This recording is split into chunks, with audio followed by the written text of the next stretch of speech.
चलिए अपन कल का टॉपिक कंटिन्यू करते हैं। कल हमने जो शुरू किया था that is multimedia data interface standards, right. तो कल मैं आपको ये बता रही थी क्लास में कि ऐसे बहुत सारे फाइल फॉर्मेट्स होते हैं जो ऑडियो और वीडियो के लिए हमारे लिए बहुत ज्यादा इम्पोर्टेंस होते हैं। मतलब चाहे आपको उस पर्टिकुलर मतलब ऑडियो को सिस्टम में आपके यूज करना हो, किसी डिवाइस के थ्रू उसको यूज करना हो, मतलब बहुत सारे ऐसे मतलब आपके सिस्टम्स होते हैं तो जहां पर आप यूज करते हो, चाहे वो आपका फिर वर्चुअल असिस्टेंट क्यों ना हो, मतलब वो कोई भी डिवाइस जो है आपका, ब्लूटूथ क्यों ना हो, कोई भी डिवाइस जो आपका हो सकता है। तो अलग अलग फाइल फॉर्मेट्स जो होते हैं वो ऑडियो वीडियो के लिए जो है वो यूज होते हैं। तो इनमें से जो स्टैंडर्ड इंटरफेसेस हैं that is device independent bitmap. तो ये जो होता है, ये जो फॉर्मेट रहता है that is for bitmap colour and colour palette information. तो बिटमैप का मतलब क्या होता है, हम बिटमैप की वही बात करते हैं जहां पर केवल 0 और 1 हो, या आप बोल सकते हो जिसमें ब्लैक एंड व्हाइट हो, या आप बोल सकते हो जिसमें ऑन एंड ऑफ है, ठीक है। तो उसको बिटमैप बोलते हैं। और जो कलर वाला होता है उसको पिक्स मैप बोलते हैं। पिक्स मैप मतलब जहां पर 0 to 256 कलर्स, मतलब जितने भी वेल नोन कलर जब सारे डिफाइंड होते हैं तो उसको क्या बोलते हैं हम, पिक्स मैप, ठीक है। और एक होता है colour palette information. Colour palette information मतलब जो मैंने आपको कल पेंट ब्रश का एग्जांपल देख के बताया था कि जिसमें नंबर ऑफ कलर्स रहते हैं, आप कोई भी कलर्स को चूज कर सकते हो और जो भी आपने कलर चूज किया है उसके further light to dark shade तक कोई भी उसके फर्दर कलर्स भी आप क्या कर सकते हो, चूज कर सकते हो। मतलब जहां पर आपके पास बहुत सारे कलर्स के ऑप्शंस हों। तो एक तो ये वाला फाइल फॉर्मेट होता है। फिर एक होता है रिफ DIB। रिफ मतलब रिसोर्स इंटरचेंज फाइल फॉर्मेट।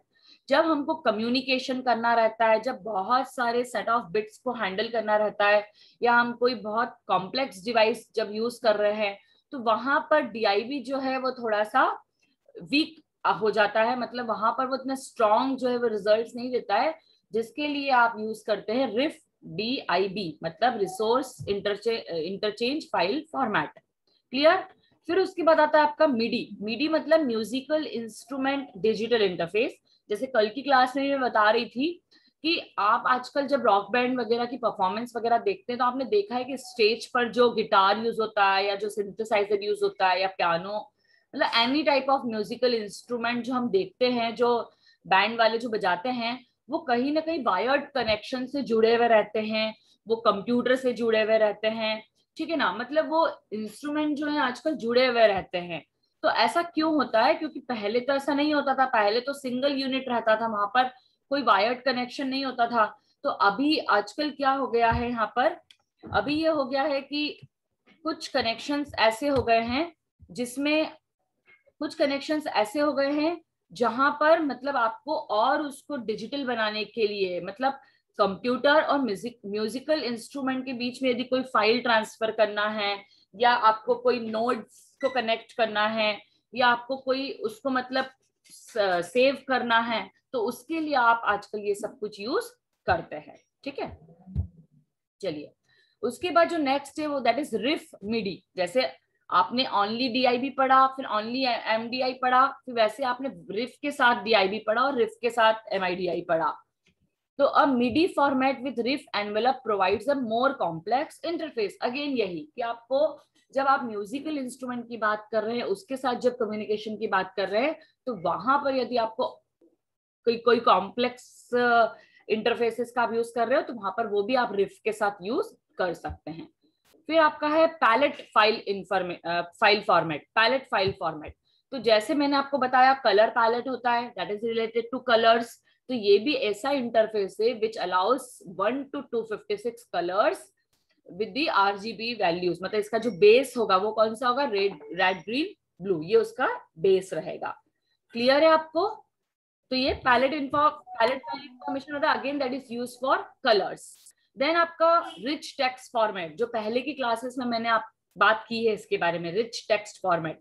तो रिच टेक्स्ट फॉर्मेट क्या होता है, जैसे मैंने आपको कल की क्लास में बताया था कि हम MS वर्ड का यूज करते हैं, पर जब भी हम MS वर्ड की फाइल बहुत ज्यादा पेजेस की बना लेते हैं, या उसमें बहुत सारे फिगर्स, ग्राफ्स और बहुत सारे वर्ड्स, हाइलाइट्स, या different colour of different fonts, different colours, background colour, foreground colour, जब हम ये सब बहुत सारी चीजें जब हम यूज कर लेते हैं तो वहां पर ऐसा देखा है कि एमएस वर्ड जो है वो स्लो हो जाता है। मतलब हमारी जो फाइल है उसकी ओपनिंग की, क्लोजिंग की, सेविंग की, उसकी मेलिंग की, ये सारी स्पीड जो है एकदम खत्म हो जाती है। तो उसके लिए एक अनदर फॉर्मेट यूज होता है जिसको बोलते हैं रिच टेक्स्ट फॉर्मेट। इसका एक्सटेंशन जो होता है वो .rtf होता है।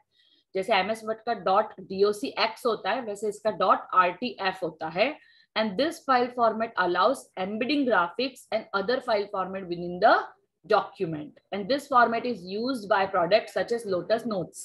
ठीक है, ये एक तरह का सॉफ्टवेयर होता है जिसकी हेल्प से आप आरटीएफ को यूज कर सकते हैं, राइट। फिर आपका होता है wave form audio file format, जिसको शॉर्ट में बोलते हैं डॉट, मतलब वेव है ना, इसका एक्सटेंशन डॉट वेव होता है। It is a digital file representation for digital audio. ठीक है, it is a digital file representation for digital audio, मतलब ये भी एक तरह का जो है वो ऑडियो से रिलेटेड, स्पीच से रिलेटेड जो है वो फाइल होती है। आपको सिर्फ एक्सटेंशंस को पढ़ना है और ज्यादा इसमें कुछ भी नहीं है। अब Windows Meta file format WMF। ठीक है, जितने भी लोग क्लास में हैं वो सिंसियरली क्लास अटेंड करेंगे, जिनको नहीं करना है अटेंडेंस के लिए व्हाट्सएप पे मैसेज कर देना, क्लास छोड़ के चले जाइए। ठीक है, कुछ भी फालतू के प्रैंक्स यूज ना करें क्लास में। Windows Meta file format WMF, again ये भी माइक्रोसॉफ्ट विंडोज से ही यूज होता है और ये भी एक तरह का इंटरचेंज फॉर्मेट ही है जो हमारे कंप्यूटर में यूज होता है, जिससे हमारा जो कम्युनिकेशन है, जो एक्सचेंज है डेटा का, वो इजीली हो जाता है। फिर मल्टीमीडिया मूवी फॉर्मेट, ये आपने शायद यूज किया होगा। जनरली इसको हम जब मूवी वगैरह लाते हैं, वो कुछ फॉर्मेट्स की मूवीज चलती रही है, तो this is the format which is use for digital video animations, cartoons वगैरह के लिए, मतलब इसमें यूज होता है। फिर सबसे कॉमन एप्पल्स मूवी फॉर्मेट। अब ऑब्वियसली एप्पल्स मूवी फॉर्मेट मतलब इसको मैकिन्टोश ने बनाया है, this is not the product of Windows, Apple का प्रोडक्ट है ये, और it is use for file exchange bye quick time enabled systems. फिर डिजिटल वीडियो कमांड सेट, ऐसे बहुत सारे हैं, मैंने कुछ कुछ ही लिए हैं इसमें। तो ये बहुत ही मतलब है, पहले मतलब हम प्रीवियस टाइम में टीवी को VCR से कनेक्ट करते थे, अभी हम DVD प्लेयर को कनेक्ट करते हैं। तो ये मतलब बहुत सारी डेली रूटीन में हम ऐसी चीजें यूज करते हैं जहां पर हमें कनेक्शन करना पड़ता है सिस्टम से, राइट। या हम ब्लूटूथ को हमारे कभी कंप्यूटर से जोड़ देते हैं, ब्लूटूथ को कभी हमारे मोबाइल फोन से कनेक्ट कर देते हैं। तो there are two different devices. मैंने कल की क्लास में भी आपको ये बताया था कि इंटरचेंज, कम्युनिकेशन, ये वर्ड वहां पर ही यूज होंगे जहां पर आप मोर देन वन डिवाइसेस का यूज कर रहे हो। आप सिंगल डिवाइसेस का यूज कर रहे हो तो आपका नॉर्मल ऑडियो वीडियो ड्राइवर से आपका काम चल जाता है। लेकिन आपने बोला पियानो और कंप्यूटर, या आपने बोला कि एक मतलब कोई भी दो डिवाइसेस की जब हम बात कर रहे हैं तो वहां पर हम ये सब चीजों की बात करेंगे। ठीक है, फिर digital video media control interface, वो चाहे टीवी और रिमोट क्यों ना हो, टीवी और रिमोट का भी कॉम्बिनेशन हो सकता है। पुराने जमाने में हम VCRs यूज करते थे, है ना, तो DVD प्लेयर हम अपना कार में स्टीरियो यूज करते हैं। तो सब चीजें जो है ये इसी में आती है। जैसे फॉर एग्जांपल इसमें लिखा है कि आप जैसे कंट्रोल फंक्शंस करते हो, like play, stop, rewind, record, बहुत सारी चीजें जो होती है वो सारी इससे कनेक्टेड होती है। फिर वेंडर इंडिपेंडेंट मैसेजिंग, इसको VIM बोलते हैं शॉर्ट में। ये ईमेल के लिए जनरली यूज होता है, मतलब फॉर ईमेल पर्पसेस। ये भी एक ऐसा स्टैंडर्ड है जो आपको ईमेल वगैरह करना हो, कम्युनिकेशन विद ईमेल करना हो, आपको कोई फाइल जो ईमेल के थ्रू सेंड करना हो, तो वहां पर VIM का रोल है। फिर apples audio interchange file format, आपने वैसे तो AIFF जो है, आपने ये वाला फाइल फॉर्मेट का नाम सुना होगा। आपको जब भी कॉम्प्रेस्ड ऑडियो या वॉइस डेटा जो है, जब भी आपको इस पे काम करना हो, तो ये प्रोडक्ट मैकिन्टोश ने अगेन बनाया था, एप्पल का प्रोडक्ट है ये, जिसको आप यूज करते हो। फिर लास्ट में है आपका SGTS का फुल फॉर्म होता है स्पेशल डेटा ट्रांसफर स्टैंडर्ड। ये भी जो है मेनली यूज होता है आपके जियोग्राफिक एंड कार्टोग्राफिक डेटा के लिए। देखो अलग अलग जगह पर अलग अलग स्टैंडर्ड्स को आप यूज कर रहे हैं। ठीक है, जियोग्राफिक में आपके मैप्स भी आ सकते हैं, आपके वेदर फोरकास्टिंग भी आ सकते हैं, कोई भी इसमें चीज आ सकती है। वहां पर जो आप वॉइस सुनते हैं, वहां पर जो आपका कम्युनिकेशन होता है, वहां पर SDTS यूज होता है। ठीक है, क्लियर? तो this are all the file formats. आपको जस्ट इसको याद रखना है, इनके फुल फॉर्म्स को याद रखना है, क्योंकि आपने इनके फुल फॉर्म को याद रखा तो बट ऑब्वियसली उसको कहीं ना कहीं आपको उसकी हिंट मिल जाएगी कि इसका यूज क्या है। जैसे मैंने आपको बता दिया कि जो पैलेट वर्ड है ये सो मेनी कलर्स के लिए यूज होता है। पैलेट मतलब प्लेट जिसमें बहुत सारे कलर्स हो, राइट।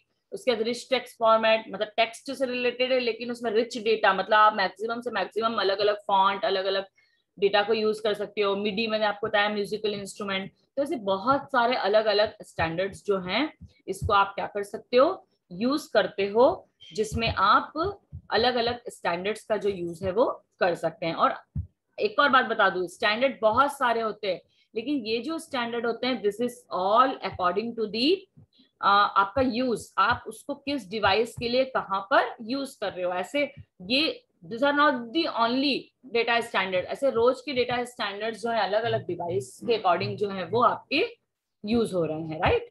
चलिए, तो क्लियर है, इसमें कोई डाउट तो नहीं है? वॉइस क्लियर है आज? Yes ma'am.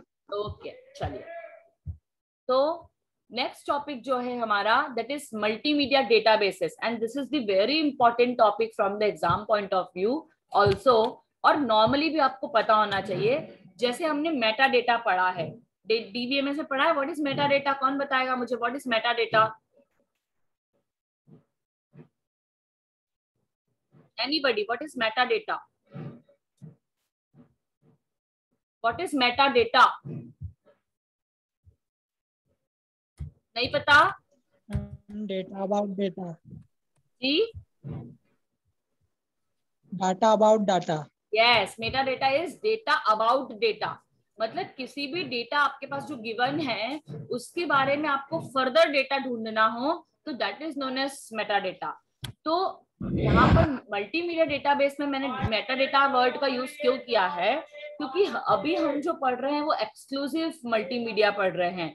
मतलब यहाँ पर जो डेटाबेस रहेगा वो हम मल्टीमीडिया डेटाबेस की बात कर रहे हैं, मतलब एवरीथिंग रिलेटेड टू मल्टीमीडिया। मतलब जब भी हम मल्टीमीडिया सिस्टम की बात करते हैं तो एक मल्टीमीडिया सिस्टम मैनेज कैसे होता है, उसको हम कैसे मैनेज करते हैं मल्टीमीडिया सिस्टम को, आपको ये पढ़ना है कि कोई भी मल्टीमीडिया सिस्टम जो है वो मैनेज कैसे होता है। ठीक है, तो multimedia database is a collection of related multimedia data.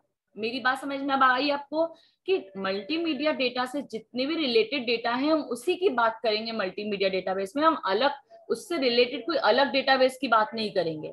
अब जब हम मल्टीमीडिया डेटाबेसेस की बात कर ही रहे हैं तो हमें पता है कि मेन 5 कंपोनेंट कौन कौन से मल्टीमीडिया डेटाबेसेस के, टेक्स्ट, ऑडियो, वीडियो, ग्राफिक और एनिमेशन। ये हमने मल्टीमीडिया की फर्स्ट टॉपिक में पढ़ा था, ये चीज पढ़ा था। Yes ma'am. यस, तो आपको जब आप मल्टीमीडिया डेटाबेसेस की बात करेंगे तो बट ऑब्वियस आपको यही 5 चीजों की बात करनी है जो आपके मेन कंपोनेंट्स हैं मल्टीमीडिया डेटाबेसेस के, right. A multimedia database is a database that include one or more primary media file types such as .txt, .jpeg, .gif, .swf, .mp3। मतलब हर एक का उसने एक एक एग्जांपल ले लिया कि ग्राफिक है तो .gif मान के चलो कि ठीक है, GIF is a extension of graphics। Then text का .txt, .doc आपको जो लेना हो। फिर ऑडियो के भी MP3 होता है, MP4 जो है वो वीडियो के लिए यूज होता है।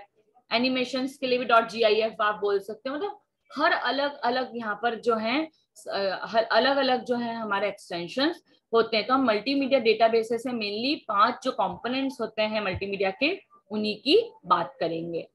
अब मल्टीमीडिया डेटाबेस तो ठीक है आपने पढ़ लिया जिसमें आप 5 कंपोनेंट की बात करेंगे, पर मल्टीमीडिया डेटाबेस मैनेजमेंट सिस्टम क्या होता है? तो जैसे मैंने बताया कि it is a type of a system in which we will be going to manage the different variety of multimedia components, जिसमें बहुत सारे components हमको रहेंगे। जैसे हमने मल्टीमीडिया का आर्किटेक्चर पढ़ा था तो उसमें हमने देखा था कि उसमें कितनी सारी चीजें इन्वॉल्व थी। उसमें ड्राइवर्स भी थे, उसमें एक्सटेंशंस भी थे, उसमें ऑपरेटिंग सिस्टम भी था, उसमें GUI भी था। वो सारी चीजें एप्लीकेशन क्या करता है, यूज करता है, और यूजर जो है वो एप्लीकेशन से ही इंटरेक्ट करता है। तो सारी चीजें जो है आपको सपोर्ट में हमेशा लगती हैं। तो फ्रेमवर्क का मतलब यही होता है that manages different types of data potentially represented in a wide diversity of format on a wide array of media sources. मतलब जितनी भी चीजें एप्लीकेशन से रिलेटेड है वो सब चीजें होना जरूरी है. It provides facility मतलब facilities for creation, storage, access, query and control of multimedia database. मतलब जस्ट एक नॉर्मल डेटाबेस जो आपने पढ़ा है, एसक्यूएल पढ़ा है, ऑरेकल पढ़ा है या कोई भी पढ़ा है, मतलब जिसमें हम डेटा को क्रिएट कर सकते हैं, स्टोर कर सकते हैं, उस डेटा को एक्सेस कर सकते हैं या रिट्राइव कर सकते हैं, हम कोई क्वेरी फायर कर सकते हैं उस डेटाबेस में, मतलब सो मेनी रिलेटेड थिंग. बात आई समझ में आपको? यस और नो? मतलब जिसमें हम कभी भी डेटा को अपडेट कर सकते हैं, डिलीट कर सकते हैं, मतलब so many activity related to the data. फिर टाइप्स ऑफ मल्टीमीडिया डेटा ये हम डिस्कस कर चुके हैं. Text, graphics, images, video, audio. ठीक है, ऑडियो आपकी कोई भी रिकॉर्डिंग हो सकती है. वीडियो जो है आपका सीक्वेंस ऑफ डेटा. वीडियो मतलब उसमें आपका एनिमेशन भी आ जाएगा. फिर इमेजेस कोई भी फॉर्म में हो सकती है आपकी. Then graphics can be in any form. Then आपका टेक्स्ट जो हो सकता है वो भी किसी भी फॉर्म में हो सकता है. ये तो सिर्फ एक एग्जाम्पल दिए हुए हैं, वो किसी भी फॉर्म में हो सकता है. Now this is the main important part. जैसे आपको हो सकता है एग्जाम में एमसीक्यूज ही आए, तो एमसीक्यूज में ये जो चीजें हैं ये आपकी बहुत इंपॉर्टेंट फैक्टर हो सकता है कि data types are categorized into the 3 classes in multimedia databases.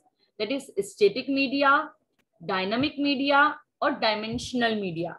नाम से ही समझ में आ रहा है. स्टैटिक मतलब which can not be changed, dynamic मतलब विथ चेंजेस, और डायमेंशनल मतलब जहां पर आप 3D की बात करेंगे, एक्स वाई और जेड एक्सिस की बात करेंगे, because that are known as dimensions.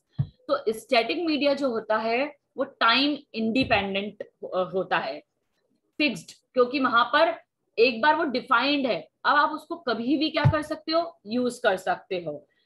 For example image and graphic object.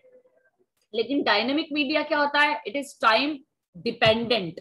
जैसे मैंने कल की एग्जाम क्लास में आपको एग्जांपल दिया था कि लिप स्विंग्स, हम डब्ड मूवी देखते हैं या हम कोई ऐसी पायरेटेड मूवी लेकर आ जाते हैं जिसमें लिप्स अलग जाते हैं और हमारा एक्शंस अलग जाते हैं, तो वो टाइम डिपेंडेंट होती है. मतलब उसमें टाइम का मैनेजमेंट होना बहुत जरूरी है, अदरवाइज हमको बिल्कुल भी मजा नहीं आता है. ठीक है ना. फिर डायमेंशनल मीडिया मतलब जिसमें हम ऑटोकैड की बात करते हैं, जिसमें डायमेंशंस को हम कैलकुलेट कर सकते हैं, जो सिविल इंजीनियर्स और आर्किटेक्ट वगैरह यूज करते हैं, मैकेनिकल इंजीनियर्स यूज कर सकते हैं. आप कोई गेम डेवलपमेंट कर रहे हो तो जैसे हम कंप्यूटर ग्राफिक्स पढ़ रहे हैं, हम वहां पर भी पढ़ चुके कि एक्स और वाई का कितना ज्यादा इंपॉर्टेंस है. जब हम एक्सिस पे काम करते हैं तो एक्स और वाई का कितना इंपॉर्टेंस होता है, और जब हम एक्स वाई जेड की बात करते हैं, हम तो ऑलरेडी ट्रांसफॉर्मेशन पढ़ ही चुके हैं. तो that is known as dimensional media, जहां पर आपका 3D जो है दैट इज मोर इंपॉर्टेंट. तो 3 क्लासेस में आपका जो डेटा टाइप है वो डिवाइडेड है, स्टैटिक, डायनेमिक और डायमेंशनल. डायमेंशनल में आप 3D की बात करेंगे. डायनेमिक में आप ये देखेंगे कि आपका जो ऑडियो वीडियो है वो श्रिंक है या नहीं है, मतलब आपके वीडियो के अकॉर्डिंग जो है आपका ऑडियो जो है वो आपको डिस्प्ले हो रहा है या नहीं हो रहा है. और स्टैटिक मीडिया मतलब जिसमें audio video components are not that much important, वहां पर आप स्टिल इमेजेस जो है वो देख सकते हैं जो ऑलरेडी फिक्स होती है. ठीक है, इसमें किसी को कोई डाउट है डेटा टाइप्स में? एनीबडी? No ma'am. क्लियर है? No ma'am. Okay. Yes ma'am. Now again an important thing, characteristics of multimedia database management. ठीक है, इनकी कैरेक्टरिस्टिक्स क्या हैं? तो करस्पॉन्डिंग स्टोरेज मीडिया, जैसे अभी मैंने आपको बताया कि आप जो मल्टीमीडिया डेटाबेस होता है इसमें आप डेटा को क्या कर सकते हो, स्टोर करके रख सकते हो. मतलब it is a type of storage media जहां पर आप databases related to multimedia, any type of databases related to multimedia, आप उसको स्टोर कर सकते हैं. डिस्क्रिप्टिव सर्च मेथड, ये भी मैंने अभी आपको बताया कि जैसे हम एसक्यूएल में क्वेरी फायर करते हैं और हमें रिजल्ट आता है, वैसे यहाँ पर भी आप क्वेरी को फायर करके आपको जो भी सर्चिंग करना है मल्टीमीडिया डेटाबेसेस में से वो आप सर्च कर सकते हो. View specific and simultaneously data access. ठीक है, मतलब आप डिफरेंट टाइप की क्वेरीज जो है डिफरेंट टाइम पर डिफरेंट एप्लीकेशन के अकॉर्डिंग भी कर सकते हो. राइट. वर्चुअल असिस्टेंट्स हमारे क्या करते हैं, यही करते हैं. What our virtual assistants do, यही करते हैं वर्चुअल असिस्टेंट्स, यस और नो? इसमें उसमें भी ऑलरेडी क्या होता है, डेटाबेस ऑलरेडी फीड होता है, या हम इंटरनेट के थ्रू नया डेटा जो है उसको सर्च करके अपनी क्वेरी के अकॉर्डिंग उसको डेटा को निकाल लेते हैं। तो कहीं ना कहीं वहां पर इंटरनेट का यूज हो रहा है और वहां पर भी आप क्या कर रहे हो, डेटा को एक्सेस कर रहे हो। Management of large amount of data, ठीक है, ये तो एक नॉर्मल पॉइंट है। Management of large amount of data मतलब आप यदि इंटरनेट की बात कर रहे हो, यदि कोई सपोर्टिंग में मतलब आप इंटरनेट है डेटा के फॉर्म में, तो ठीक है, वहां पर आप किसी भी डेटा को डिलीट कर सकते हो, अपडेट कर सकते हो, आप anything you can do, right. Then real time data transfer, ये बहुत इंपॉर्टेंट पॉइंट है, क्योंकि अभी तक हम यही पढ़ रहे थे कि हमारे जो पुराने सिस्टम्स थे वहां पर उसको हमने डिजिटल नहीं बनाया था, वहां पर जो हमारी कनेक्टिविटी है वो हमने मतलब ओवर इंटरनेट की बात करें, आपने VoIP का भी पढ़ा होगा, वॉइस ओवर इंटरनेट प्रोटोकॉल। तो ये सारी चीजें जो रहती है, मतलब पहले जो था वो इंटरनेट से कनेक्टिविटी नहीं थी, तो पर अभी हमने ऐसे कुछ रूल्स बना दिए, ऐसे स्टैंडर्ड्स डिफाइन कर दिए जिसको आप इजीली जो है वो इंटरनेट पर मतलब इस पे जो यूज जो है वो आप उसका कर सकते हैं, राइट। और उसमें मेन तो आप बहुत सारी एक्टिविटी भी परफॉर्म कर सकते हो, आप उस डेटा को बहुत तरीके से यूज कर सकते हो। फिर लास्ट ट्रांजैक्शंस, ये भी एक मतलब पहले जो था ये एक बहुत इंपॉर्टेंट पॉइंट नहीं था, जिसको अभी हमने मल्टीमीडिया यूज करके उस पर बहुत एक इम्पोर्टेंट बना दिया है। क्यों बना दिया है? क्योंकि हम इंटरनेट की बात करेंगे या हम कम्युनिकेशन की बात करेंगे या हम ट्रांसफर की बात करेंगे, तो ऐसी फाइल्स जो लार्ज फाइल्स होती हैं वो इजीली एंड रिलायबली जो है वो ट्रांसफर हो जाती है। तो आपको मल्टीमीडिया डेटाबेसेस में आपका कंक्लूजन यही है कि मल्टीमीडिया डेटाबेस आर दो database which inculcate into it large number of files related to multimedia only। मतलब ये पूरा कंप्लीट डेटाबेस एक मल्टीमीडिया सिस्टम का होता है जिसमें मल्टीमीडिया से रिलेटेड हर चीजें होती है, और आप ये जो पर्टिकुलर डेटा होता है इसको आप ट्रांसफर कर सकते हो, अपडेट कर सकते हो, डिलीट कर सकते हो। इसमें कोई भी अमाउंट ऑफ मतलब कोई भी हाई फाइल्स को भी आप आसानी से यूज कर सकते हो। Design goals of multimedia database, जो मैं बता रही थी उसमें आपको वही चीजें मिलेगी कि manage different types of input output and storage devices, फिर it can handle a variety of data compression and storage formats, it supports different computing platforms and operating system. अभी मैंने बताया कि बहुत सारी एप्लीकेशंस में हम वॉइस और ऑडियो डेटा का यूज करते हैं, हर प्लेटफॉर्म पे आसानी से रिलायबल रहता है। It integrate different data model, R database, O data मतलब ऑब्जेक्ट ओरिएंटेड भी हो सकता है और आर डेटाबेस भी हो सकता है। It offer a variety of user friendly query system according to the media. Virtual assistant है तो क्वेरी अलग होगी, हमारा लैपटॉप है तो मतलब हर पर्टिकुलर डिवाइस के साथ जो है आपका जो क्वेरी है वो अलग अलग हो सकती है। It handles different kind of indices, मतलब अलग अलग इंडेक्स, मतलब अलग अलग प्लेटफॉर्म पे भी ये आसानी से काम कर सकता है। It provide transparent view of geographically distributed data, ठीक है ना, हम गूगल मैप्स वगैरह यूज करते हैं या हमें कहीं बाहर जाना है तो हम वेदर फोरकास्टिंग चेक करते हैं, वो भी इसी की कैटेगरी में आता है। It synchronize different media types while presenting to user, मतलब अलग अलग प्लेटफॉर्म पर अलग अलग टाइप के मीडिया को भी ये मैनेज कर लेता है, तभी तो इतने सारे एक्सटेंशंस आए हैं हर चीज के। टेक्स्ट की कोई एक वैरायटी नहीं है, ऑडियो की कोई एक वैरायटी नहीं है, वीडियो की कोई एक वैरायटी नहीं है, बहुत सारे इंटरनल स्टैंडर्ड्स डिफाइंड हैं जो अकॉर्डिंग टू द यूज अलग अलग जगह पर अलग अलग तरीके से यूज होते हैं। क्लियर है आपको ये चीज? मल्टीमीडिया डेटाबेस में आपको कोई भी डाउट है तो आप पूछ लीजिए। I think it's the slide is over. Yes, तो आपको कोई भी डाउट है मल्टीमीडिया सिस्टम से रिलेटेड तो यू कैन आस्क कि आप मतलब आपको ये पिक्चर तो क्लियर है, आपको कॉन्सेप्ट तो क्लियर है कि हम मल्टीमीडिया डेटाबेस में किस चीज की बात कर रहे हैं, आपको ये चीज क्लियर है? हम मल्टीमीडिया में सिर्फ उन्हीं चीज की बात करेंगे जो मल्टीमीडिया से रिलेटेड है, चाहे वो टेक्स्ट हो, चाहे ग्राफिक्स हो, चाहे इमेजेस हो, चाहे वीडियो हो, चाहे ऑडियो। और ये सारे कंपोनेंट्स जो मल्टीमीडिया के हैं, जब इनको हम कंबाइंडली फॉर्म करते हैं तो वो कैसे रिजल्ट देंगे और उनको कंबाइंडली यूज करने के लिए हम किस तरह के स्टैंडर्ड्स का यूज करेंगे, ये हमने आज की क्लास में पढ़ा।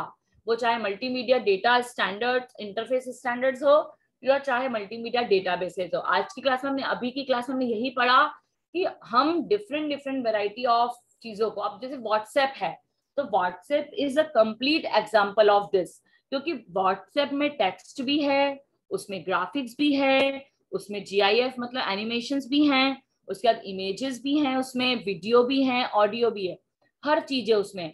तो वो एक जगह से दूसरी जगह पे हम उसको सेंड भी कर रहे हैं, ठीक है ना, फिर हम मेल भी कर सकते हैं, डाउनलोड भी कर सकते हैं, मतलब हर चीज हम उस पर क्या कर सकते हैं, हम आसानी से यूज कर सकते हैं। फिर उसके कंपेयर में कोई टेलीग्राम यूज करता है, ठीक है ना, मतलब सभी का प्लेटफॉर्म जो है यूज करने का वो अलग अलग है, क्योंकि हम बहुत सारे अलग अलग डिवाइसेस यूज कर रहे हैं। हम ब्लूटूथ यूज करते हैं, ब्लूटूथ से हमारे कंप्यूटर को कनेक्ट करते हैं, ब्लूटूथ से हमारे मोबाइल फोन को हम कनेक्ट करते हैं, ठीक है ना। उसके बाद वर्चुअल असिस्टेंट्स का तो एग्जांपल हम ले ही रहे हैं। तो ऐसे बहुत सारे DVD प्लेयर हैं।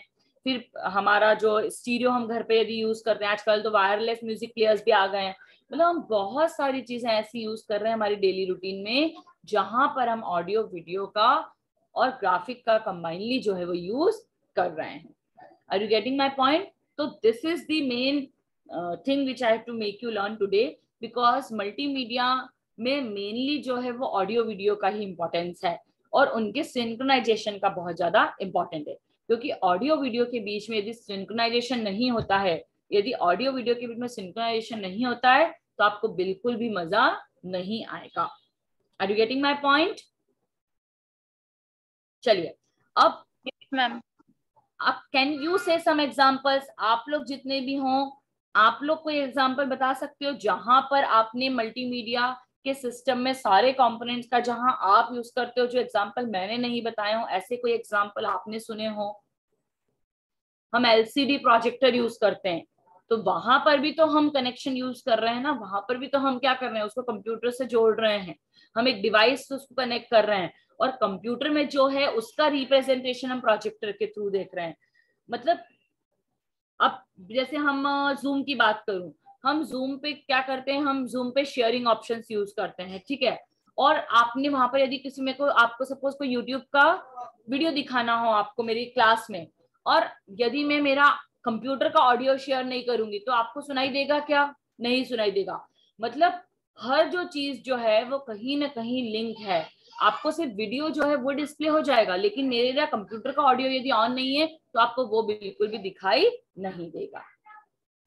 बात आ रही समझ? ऐसे बहुत सारे डेली रूटीन में एग्जांपल्स हैं जो आप समझ सकते हैं, जिसको आप पढ़ सकते हो। क्लियर है?